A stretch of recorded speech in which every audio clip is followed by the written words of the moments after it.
Okay. Mhm. Okay.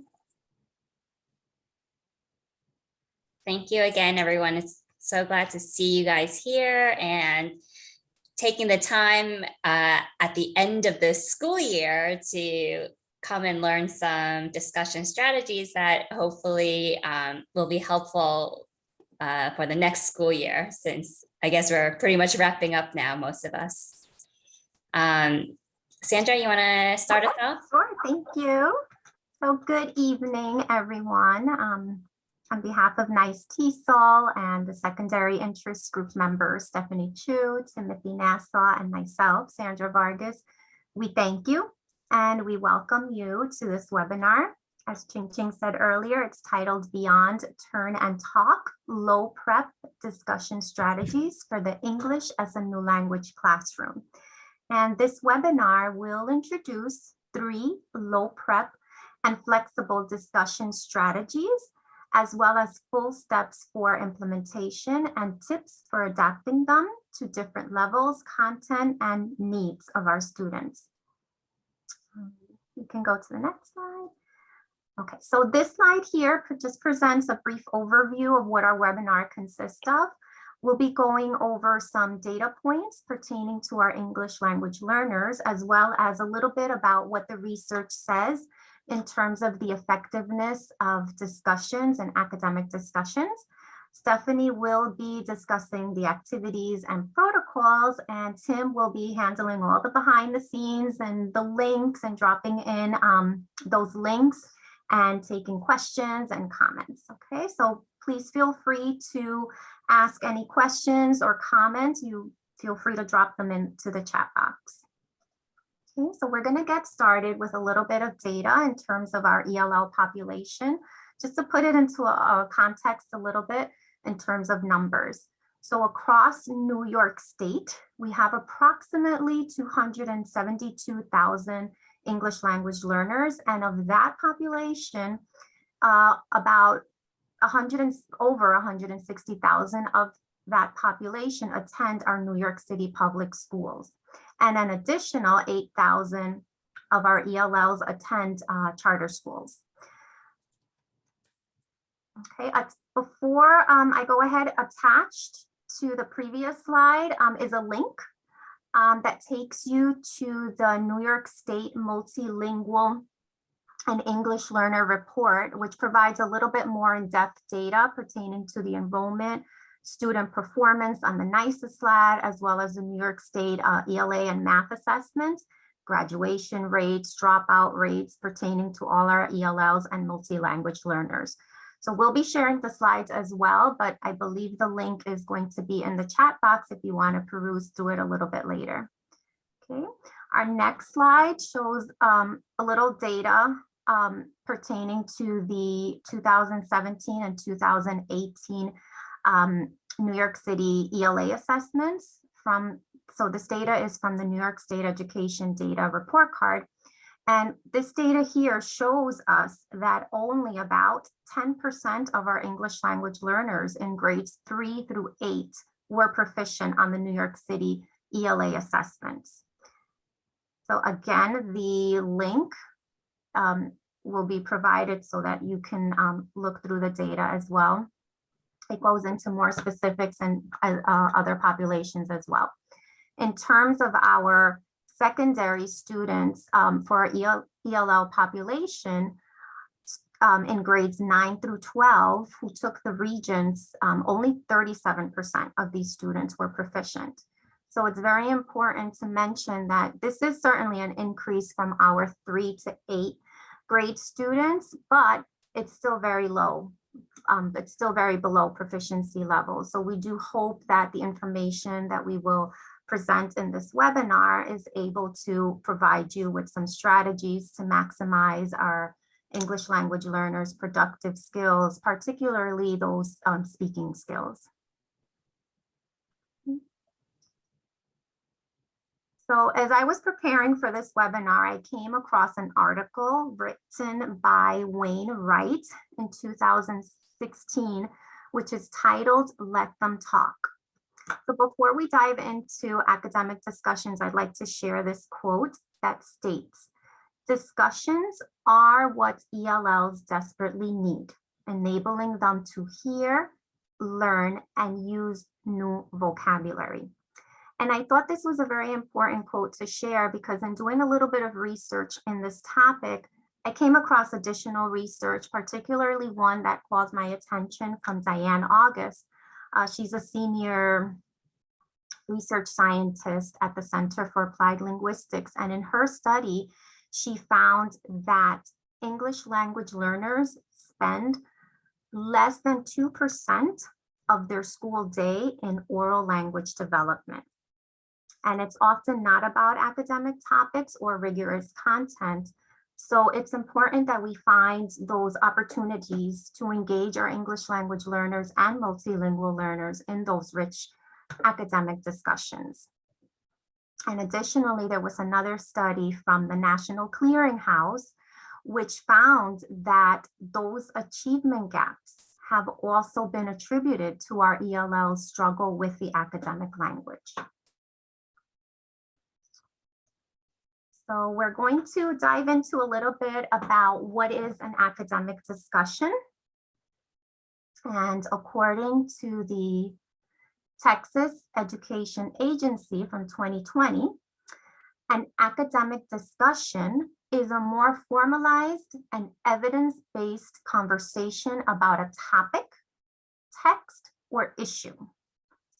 Academic discussion involves constructive dialogue grounded in textual evidence in which participants exchange thoughts, ideas, and questions about text and topics. And as we all know, these academic discussions are encouraged for all grade levels. So not only for secondary, but from elementary on and for all proficiency levels. And also another researcher found that these academic discussions demonstrate purposeful and sustained conversations. They're anchored in grade level texts and tasks. So without, doesn't matter what grade they are, they should always have those grade level text opportunities for them to engage in. Students work together to co-construct knowledge and negotiate meaning. And it also demonstrates that students use those talk moves such as asking for clarification, paraphrasing, and building on or disagreeing with a previous idea. So research has shown that the most effective technique for helping students with language development is to provide those ample opportunities to allow them to interact and communicate in the classroom for meaningful purposes among their peers. So now we'd like to invite you to share with us, drawing from your personal experiences in the classroom, just really quickly and briefly, what do academic discussions with ELLs look like in your classroom? So we'll give about 2-3 minutes if you'd like to drop them in the chat box.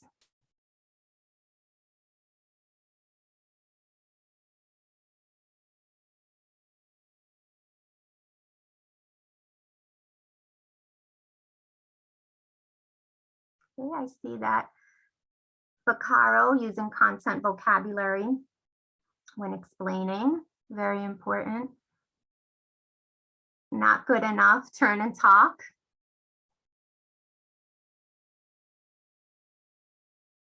Timothy, yes, using accountable talk, disagree, agree, and always saying why, giving your reasoning. Stephanie agreeing and disagreeing. Random pairing. Students share their work with each other. Not read, but actually talk. That's very important. Having them, express in their own words. Accountable talk in meaningful tasks. Yes, very important. Discourse sentence frames. Definitely. Mixed proficiency grouping. Yes, Timothy, always mixing them, not always the same proficiency levels. That way they can build upon each other in those discussions. Evidence, Stephanie, yes. citing that evidence is very important. It also encourages them to use that academic vocabulary within the text. Awesome. Okay, great. Thank you.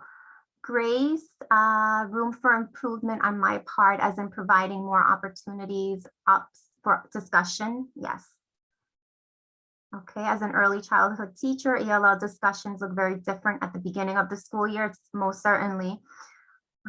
There's a lot of silent signals, yes. And when Tim said the disagreeing and agreeing, I also come from the early childhood, so I always had those index cards with the thumbs up for agree, thumbs down for disagree. So yes, it definitely looks very different for early childhood.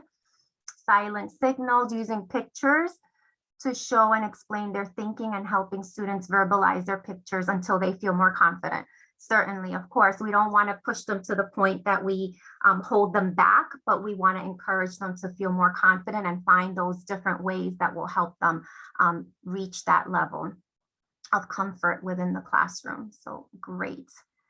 Okay, so now we would like, if we don't want to bore you with us just talking, we would like to direct you to our Mentimeter, and we'd like to engage in a little activity just to share out what are some of the challenges, if you have any, when having your students engage in academic discussions. So, okay, Tim has dropped the link into the chat box. So we will give you a few minutes to put those responses into our Mentimeter. Okay, this is what it looks like. You do not have to answer all 8 of them. If you do 1 or 2, that's perfectly fine. No problem.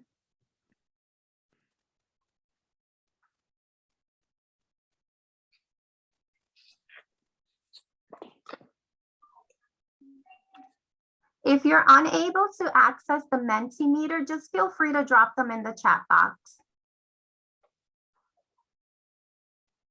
I'm not sure if anyone's having trouble accessing the link.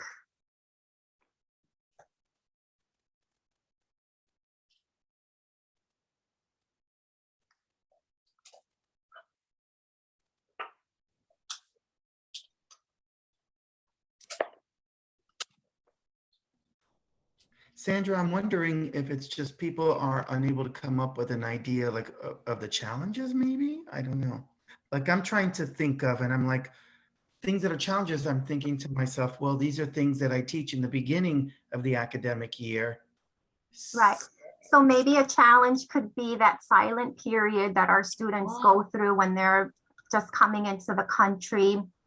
Yep. Just that, that feeling of I can't participate yet. So that might be a challenge that we see. Someone just wrote something in the chat, reluctant. Yeah, absolutely.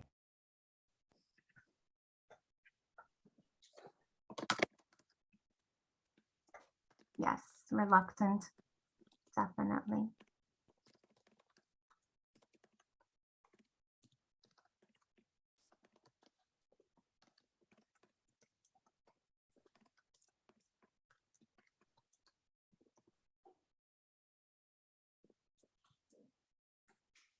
Davina says this year, I think due to COVID, some of the students really lack the skills or comfort level for sharing in groups. Absolutely. I mean, we have to take into consideration that for nearly 2 year and a half academic year, our students were learning behind a computer screen and they didn't have those opportunities to engage in a lot of conversations. Right. Yes, definitely, Ching Ching. It's difficult sometimes to pinpoint those challenges. Definitely. Okay. I think we can go on. We can continue, Stephanie, or I didn't get anything on my end. Oh, you did. Perfect. Okay, so some said simple answers. Our students, may give short phrases or even 1-word responses, and we'll tap into that a little bit when we go over our performance level descriptions. Lacking the background is a big challenge when they don't have that academic vocabulary yet. Reluctant, not listening, student frustration, students being timid. Absolutely, their silence. So they go through that silent period. Yes, Davina.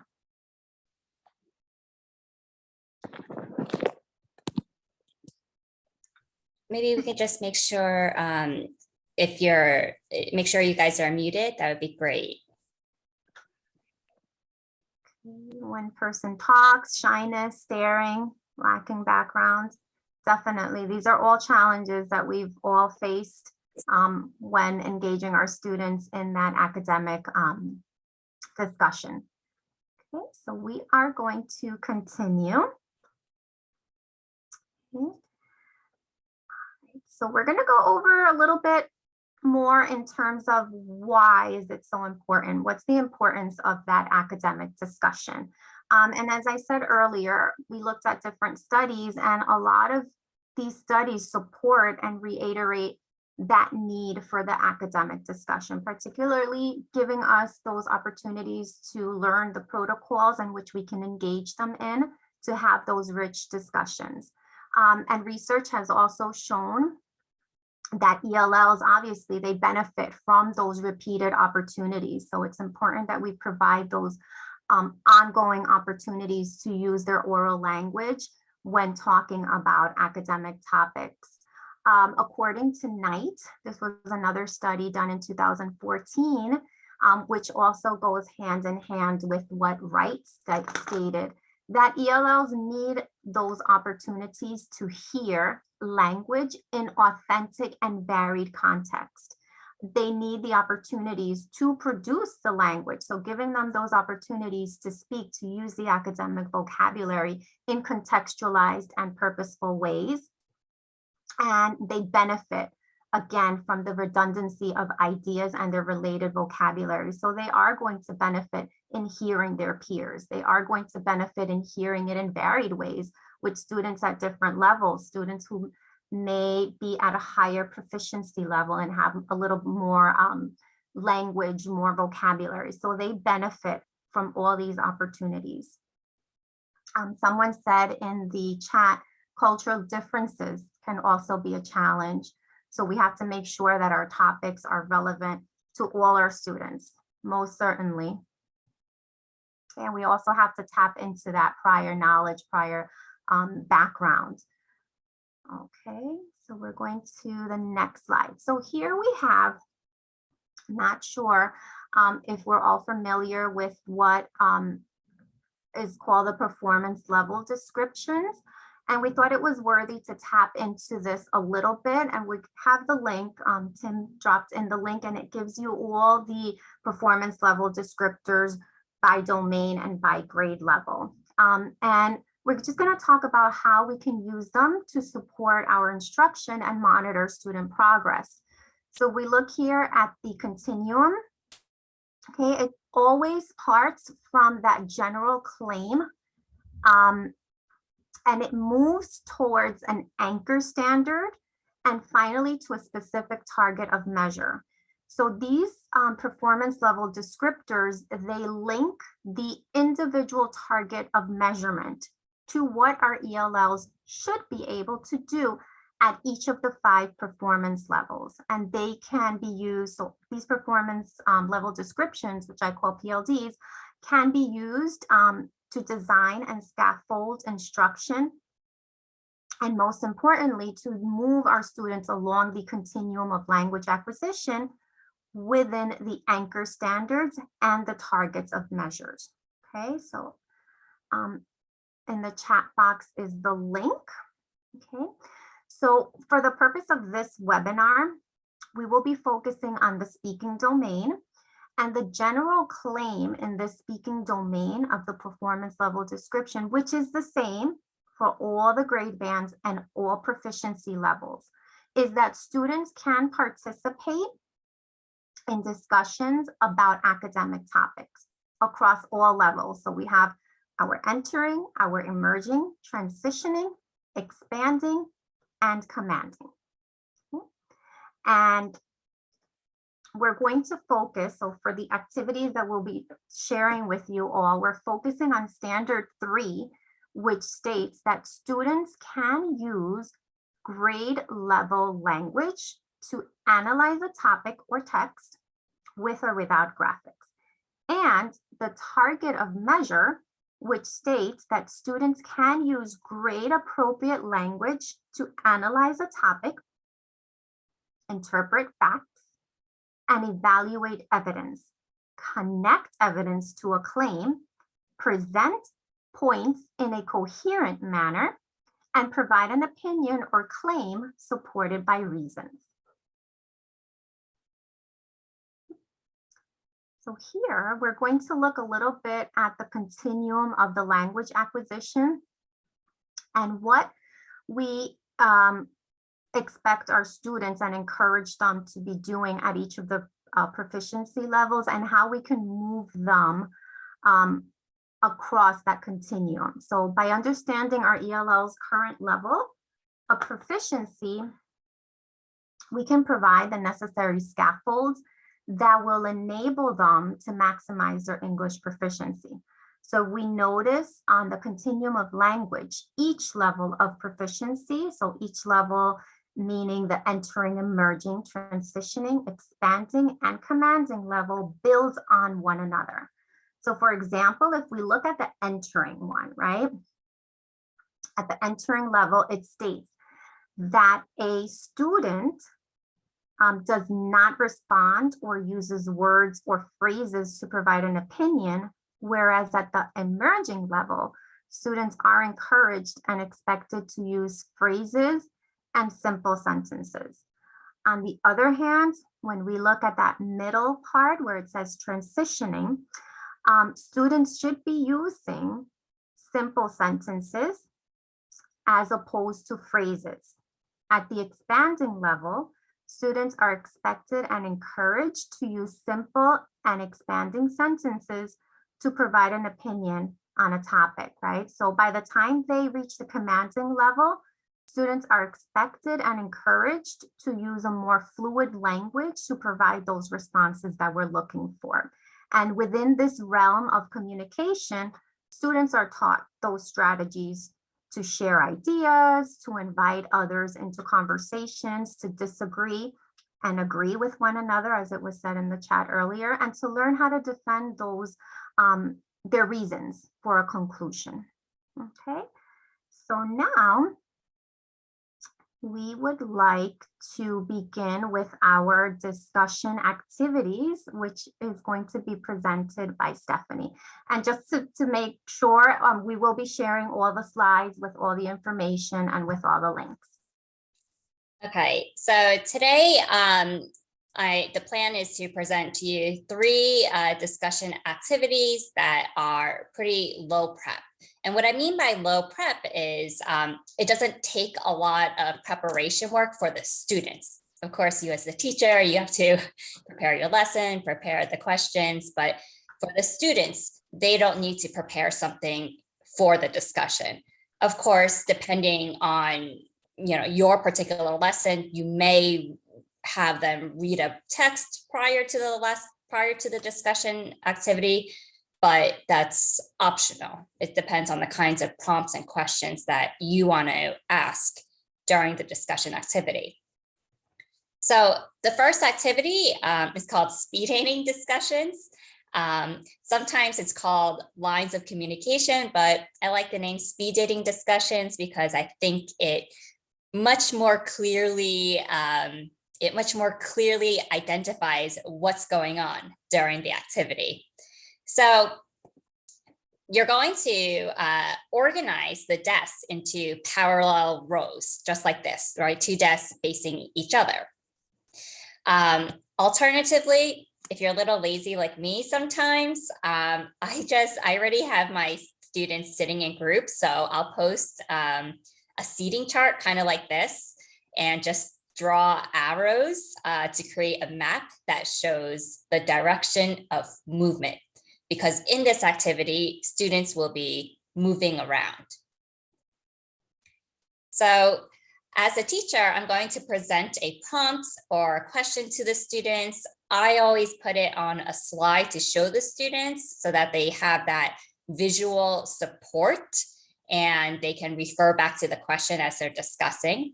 And of course, I provide any necessary language support like sentence starters, any accountable talk as well.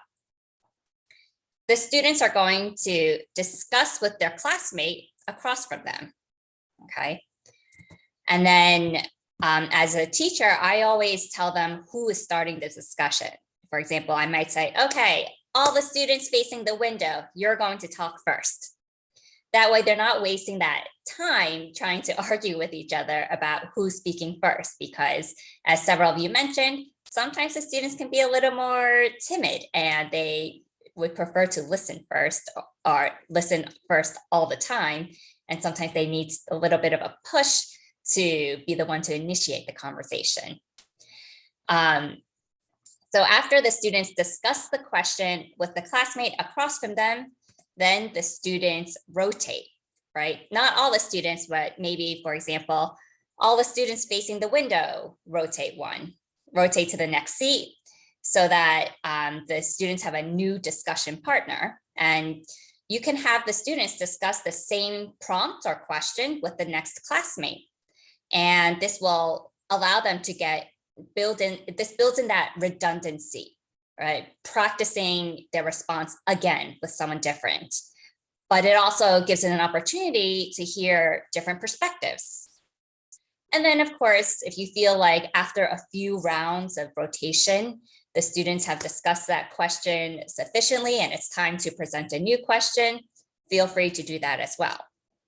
And with each rotation or each round, I like to alternate the student who starts the discussion. Depending on the purpose of your activity, how it fits into your lessons or your unit, you may want to have the students taking notes as they're talking with their partner. And if you want, after they discuss a question or a prompt with several different classmates, you can do a whole class share out. As I mentioned, in terms of language support, you may want to provide them with some of the standard accountable talk for expressing your opinion, paraphrasing each other's ideas, agreeing and disagreeing, asking questions for clarification or elaboration, or why and how questions to deepen the thinking. But sometimes I also like to add some more specific language support from my students. So for example, if I want to use this activity to have the students share and evaluate each other's character analysis, I might throw up some language support that's specific to evaluation. Because what I have discovered is my students, they sometimes, especially when they're just starting to learn to discuss, they struggle with figuring out what to say to evaluate. They're not sure how to evaluate. So for the character analysis, I might throw up some sentence starters like these, where they share whether or not they think their partner's example was valid, their evidence was valid, whether or not the example matches the character trait adjective that their partner shared. Or maybe if they feel like the example and the character trait adjective do not match at all, then they justify and explain why. So this can be helpful for providing the additional language support. Before I move on to the next discussion strategy, I want to take a moment to pause and check in with you guys. This one is kind of the most basic, the simpler discussion strategy to implement. Do you guys have any questions? Feel free to write your questions in the chat box. I'll try to address them.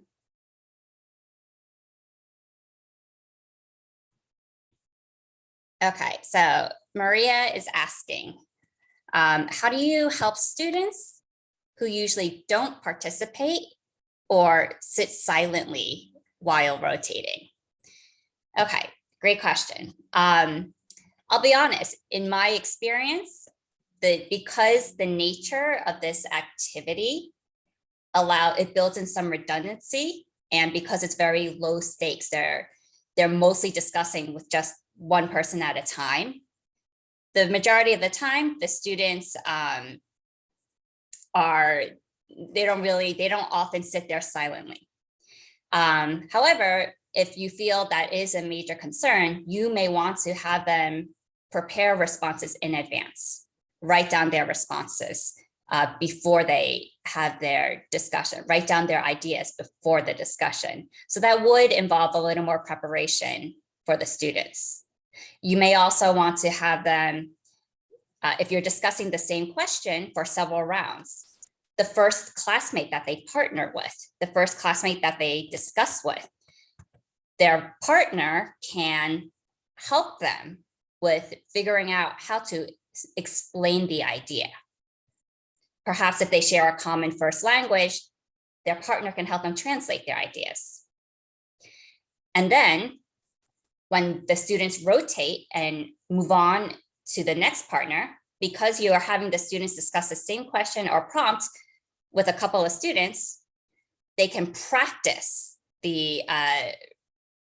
what they want to say, right? Because with the first classmate, someone else help them figure out how to say it. And then they can repeat that for the next classmate they discuss with. And certainly the sentence starters that I provided here are just some ideas. And you can have additional sentence starters that you think your students may need to support them. Maria, exactly, the partners should be strategic. What I typically do, well, in terms of the organization of my classroom, I always have the students already sitting in mixed proficiency groups. So the person next to them and the person across from them is always a different proficiency for them. That's how I arrange it. So it doesn't matter if they're discussing with the person next to them or across from them, they're always discussing with someone who's either stronger than them and can help them, or someone who they can help. Any other questions before I move on? I definitely agree with Ching because there's less peer pressure. They're more willing to participate. Okay, so the second discussion activity is called Numbered Heads Together. This is a Kagan cooperative learning strategy. So if you Google Kagan cooperative learning strategies, you'll be able to find so many different ideas, but this one is one of my favorites. I find that the students get really engaged with this activity. So what you do is you organize the students into small groups, like groups of 4. Then in each group, students choose a number from 1 to 4, or whatever the size of the group is. Okay. If there are uneven group sizes, then 2 students can share a number, right? So for example, if you look at my little picture here, you have mostly groups of 4 and then 1 group of 5. So then 2 students are sharing the number 3. It doesn't matter who's 1, 2, 3, or 4. They can randomly choose. What I always do when I'm just in this organization phase, I always ask the students, okay, number 1s, raise your hand. Number 2s, raise your hand. Number 3s, raise your hand. Number 4s, raise your hand. Because sometimes you always have that one group of stragglers who, for such a simple activity, simple task like choosing a random number from 1 to 4, 30 seconds is insufficient for them. So I always do this simple call out to kind of force them to just quickly choose a number. So after I make sure that they've chosen a number, I present a prompt or a question. Okay, and again, I always show it on like some PowerPoint slides, and I provide time for the students to discuss within their small groups here. Okay. Then I randomly call out a number. For example, I might say, all the number 2s stand up. Then the students with that number are going to stand up, while the rest of their group members will stay seated. Now, like I said, if you have uneven group sizes and 2 students are sharing a number, then both of those students can stand up. And that can provide support for struggling or less proficient students, since they are not the ones solely responsible for the group if they have someone else standing up with them.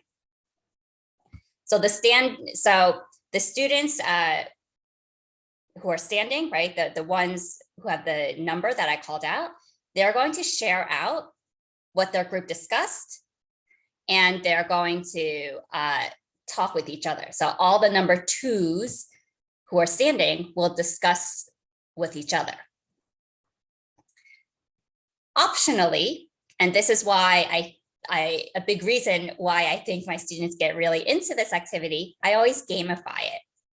So I give their team points for sharing a valid response. Then they lose points if they only repeat a classmate without adding any new thinking or any new perspective. Basically, this incentivizes the students to actually listen carefully to each other. I remember there was someone who mentioned one of the challenges of academic discussions is the students sometimes don't listen to each other. So by making a penalty for only repeating a classmate without adding anything new, it compels them to pay more attention to what their classmates say. At the same time, I do want them to take risks. I want them to take a guess. So if they share a new response, but it's not valid, it's not logical, it's not supported by the evidence or something like that, their team, it doesn't earn a point, but they also don't lose a point. And then, of course, at the very end, I'll give a little bit extra credit for the winning team, the team with the best collaboration, the team that uses the most English to discuss, etc. So the nature of this activity, the fact that they don't know which number I'm going to call, because I'll do it randomly, it forces them to collaborate much more actively in the small group discussion portion.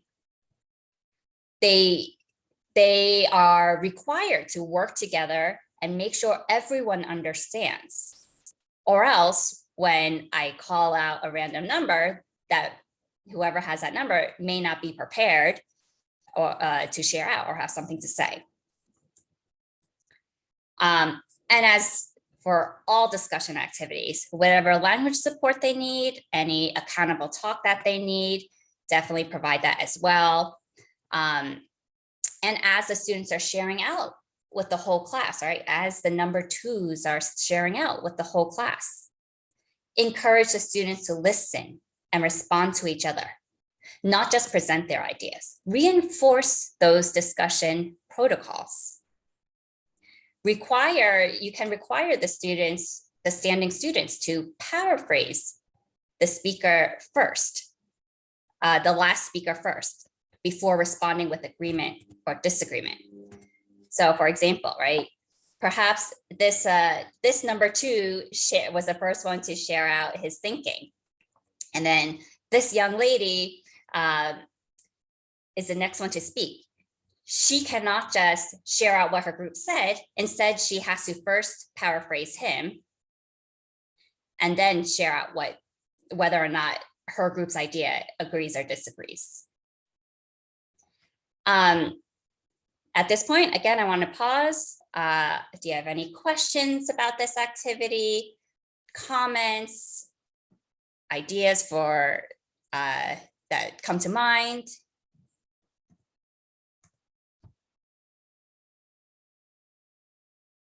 I do have a question. Yeah, go ahead. So let's say 3 or 4 of us are number one, right? Yes. And so we all stand up. So Yes. we're having a discussion. I'm sure if you're in a large classroom, it's going to get very loud, is it not? Well, you follow the one speaker at a time rule. And basically what I tell the students is if all the number ones all start yelling and speaking at the same time because they all want to win the points, Right. then actually no one wins because I can't hear anyone. Okay.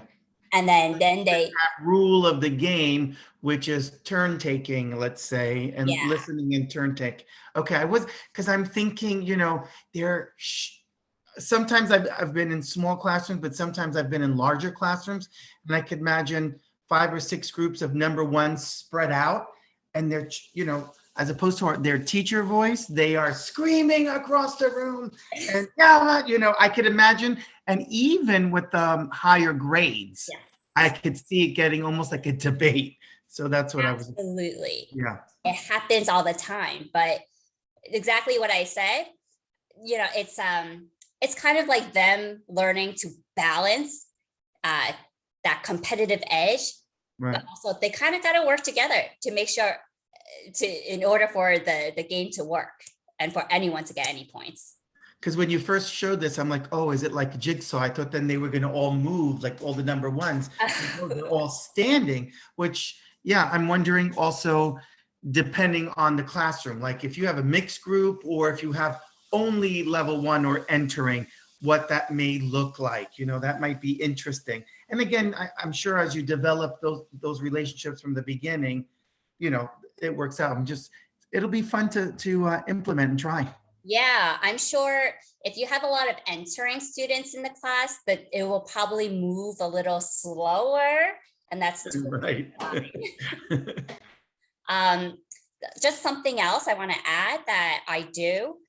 I actually try for the standing students, I have them face each other, because what will end up happening is they always look at me and they're looking for some reaction from me about whether or not they're on the right track, whether or not they had a good idea, whether or not they make a mistake.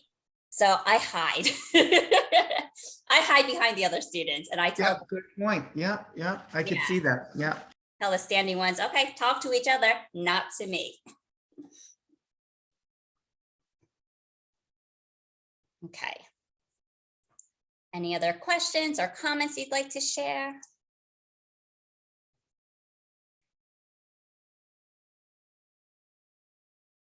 Definitely, Sandra, I agree. This kind of activity makes students accountable, ensuring that all the voices are heard. And definitely, depending on your students, you can decide the timing of it all, how much time you want to give to the small group discussion, how much time you want to give to the whole class discussion. And as Cheng Cheng said, if your students need some time to think before they do the small group discussion, that's certainly another layer of support that you can add. Okay, so the final discussion activity is a little more complex. This is called Up, Down, Both, Why, Affective Evaluation. So I got this activity from Sarah Levin, who wrote a post on the Cult of Pedagogy blog. I absolutely love this blog. I get so many ideas from this blog. But basically, you're going to present the students with this continuum that kind of looks like this. On the one end, it says more positive. On the other end, more negative. In the middle, both. And this can be modified, and I'll show you a little bit later how it can be modified. But this is the basic continuum. I like to print copies of it and then insert it into these kind of dry erase pocket sleeves. That's just what I like to do because it allows for easy reuse. I'll give out these pocket sleeves and the students can use the whiteboard markers But as an alternative, if you already have like whiteboards, or the students can just use paper and pencil to draw this continuum, that's totally fine too. In addition to that, as the title of this activity says, is that this is affective evaluation. So it kind of has to do with feelings. So if your students need this extra support, you might provide them with a list of feelings. If you're using this dry erase sleeve, you can put the continuum on one side and then a list of feelings on the other side, because I don't know about you, but my students, often they will default to this makes me feel happy, sad, angry. And I want them to try to use some higher level words for expressing their feelings. And if this is something you may use a lot, I always have the students translate or look up any unfamiliar words in advance and just keep a copy. So what you're going to do is you're going to present a passage from a text. So for example, with my 11th grade students, we were studying The Composite Nation by Frederick Douglass, which is about his response to the Chinese Exclusion Act. So in this speech, he says, the Chinese in themselves have first-rate recommendations. They are industrious, docile, cleanly, frugal. They are dexterous of hand, patient of toil, marvelously gifted in the power of imitation, and have a few wants. Those who have carefully observed their habits in California say they can subsist upon what would be almost starvation to others. So I would present an excerpt just like this. And again, as usual, whatever language supports the students' need, provide that as well. And they're going to discuss this passage with their group. And on their continuum, they're going to mark off how they feel about this text. Do they think this text is more positive? Do they think this text is more negative? Somewhere in the middle? They're going to mark it off on their continuum. Then when the time is up, I'm going to ask all the students to raise up their continuum board. All right, so they're going to show this for everyone in the class to see, right, what they marked off. I'm going to call on just one student, ask them to share what was their response. How did the text make them feel? What was their reaction to this text and why? They're going to justify their response. Then when they have finished sharing, I'm going to ask them to choose another student from another group to respond, preferably someone who had a different evaluation. So you can ask the students to raise their continuum board again so that everyone can see each other's evaluation. And if the first speaker said that the text they thought the text was more positive, then they can choose someone else who said that this text seems more negative, or maybe both. And what I mean by that is, coming back to this example, one student may say that they feel more, when they read this passage, they feel more positive. Specifically, maybe they feel optimistic, because in this speech, Frederick Douglass is advocating for Chinese immigrants in America. He's speaking out against the Chinese Exclusion Act, and he's saying all these compliments about using all these positive words with positive connotations to describe Chinese immigrants. Perhaps another student in the class, marked off something different. Maybe another student said that this text makes them feel kind of both positive and negative. So one student would call on them and they might say that this text makes them feel positive. Again, for similar reasons, Frederick Douglass is advocating in support of Chinese immigrants. But maybe they feel a mix of emotions. They feel conflicted because, on the other hand, he seems to be relying on some stereotypes of Chinese people. All right, and then the students can elaborate on their justification. I really like this activity because for some reason, having this visual of this continuum pushes the students to think in more nuanced ways, not just a dichotomous good, bad, positive, negative, agree or disagree way. And I have found that my students give more complex responses and justifications through this activity. And you can modify this continuum with different types of adjectives. So for example, if you are focusing on character analysis at that moment, the two ends of the continuum might be sympathetic or unsympathetic, and you're presenting passages where the students have to decide if the characters are more on the sympathetic side or unsympathetic side, or somewhere in the middle.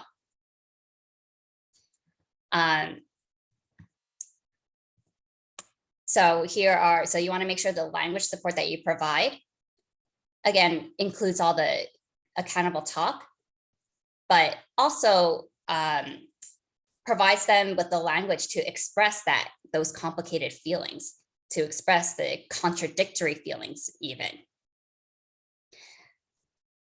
Before we wrap up and move on and wrap up, are there any questions about this particular activity? Any comments?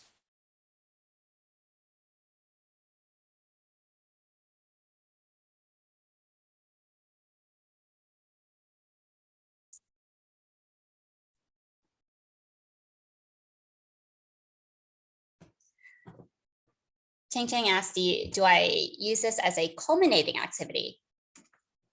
I haven't tried using it as a culminating activity. I actually use it more as a practice analysis activity, but I think it's flexible enough to be adapted for a culminating activity. Grace, I like this wheel too. I found it somewhere. I don't exactly remember where I found it, but I think it's definitely very helpful for the students for identifying emotions.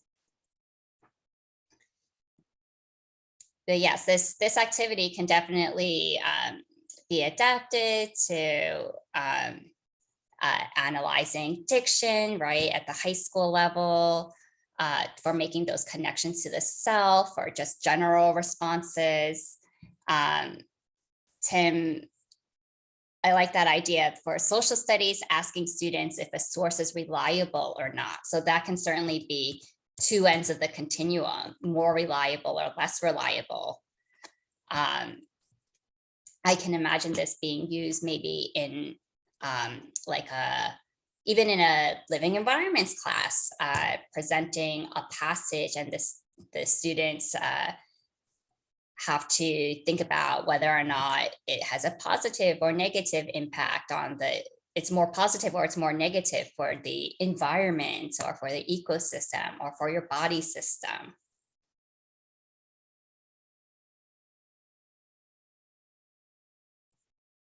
Okay, there are no questions. So basically, to sum up, in all of these discussion activities, they're very structured. There's clear roles and responsibilities and requirements to work together, to listen, and to respond to each other. There's always the language support that's necessary for the accountable talk, for content-specific language. And of course, there's opportunities for authentic interaction and/or collaboration with each other. Sandra, I'm going to let you take over now. Okay, thank you, Stephanie. Okay, so now we'd like to engage you in for a few minutes. We'd like to hear from you now. So we're going to direct you to our Padlet page.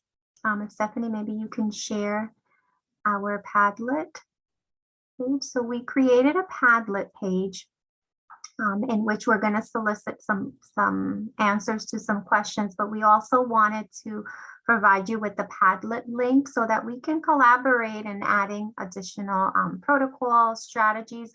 We've added some of the resources under the resource tab, and we added the articles that we use in terms of the research. So it's there. Some of the slides are there as well with all the protocols and the ways for implementation that Stephanie shared.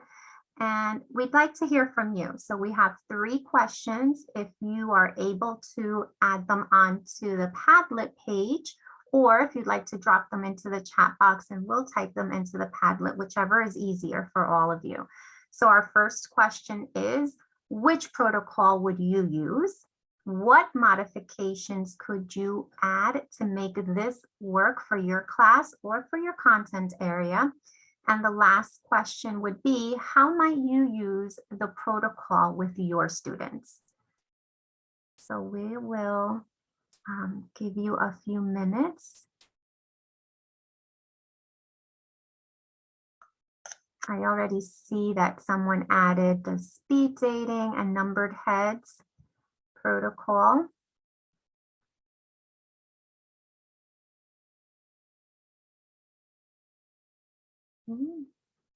Someone said they'd add the sentence frames and the starters.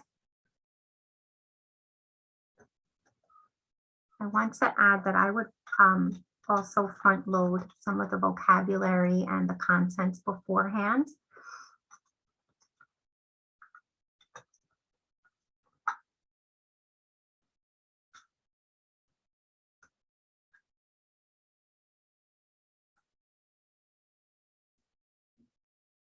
Using pictures, definitely sentence starters.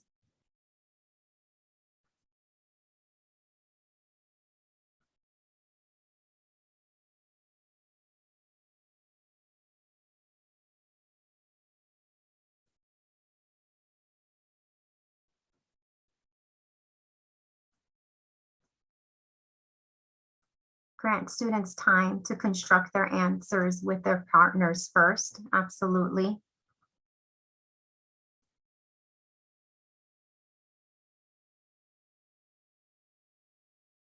Someone said entering and emerging students share out using a mix of their first language, L1, and pre-taught content, vocabulary, and accountable talk. Provide vocabulary lists similar to the feelings wheel. Absolutely. Role playing. I like this one. Definitely. Definitely. Even if you are in an ICT setting with a co-teacher, you can even role play and give the students those examples, or perhaps even give them a model piece of what this may look like. Okay, Davina says, I like the up-down affective evaluation for discussion of feelings, reactions to poetry, or in analyzing character traits. Absolutely.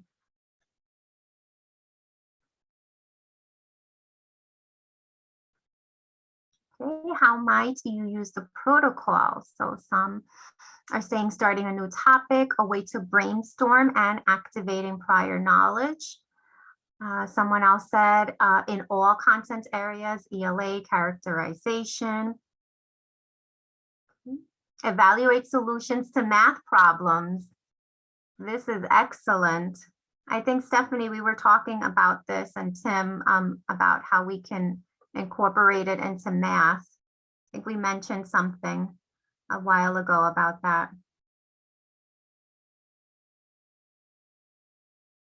Okay, Grace is saying up, down, both why allows students to really think about justifying their responses. The emotions wheel could be modified per proficiency level so as not to overwhelm them with words. Absolutely, I like that. And perhaps we can add pictures. So have different lists with pictures on them. This is great. Thank you for participating. Someone said numbered heads and speed dating are a good way to discuss higher order thinking questions about a story or novel. Perhaps after students answer them for homework, so they all come in with something to share. Great ideas. Great ideas. Okay, perfect. Okay, so we are going to move on just in case we have some questions, some last minute questions. If anybody has any questions or any comments that you would like to add.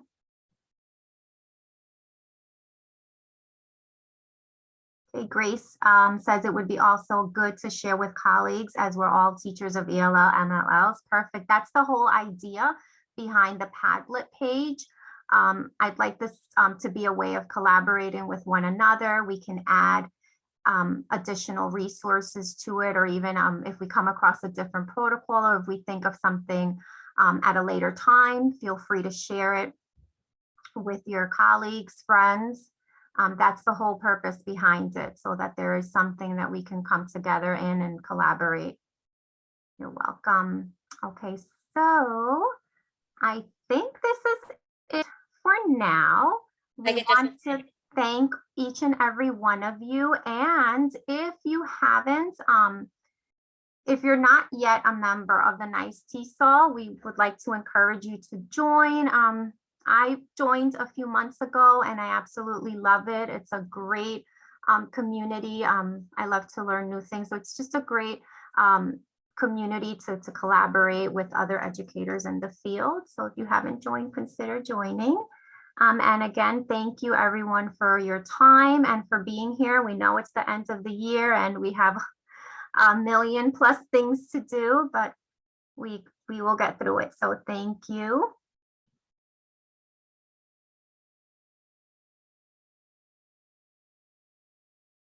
Not sure if Stephanie, if you want to add anything, or Tim.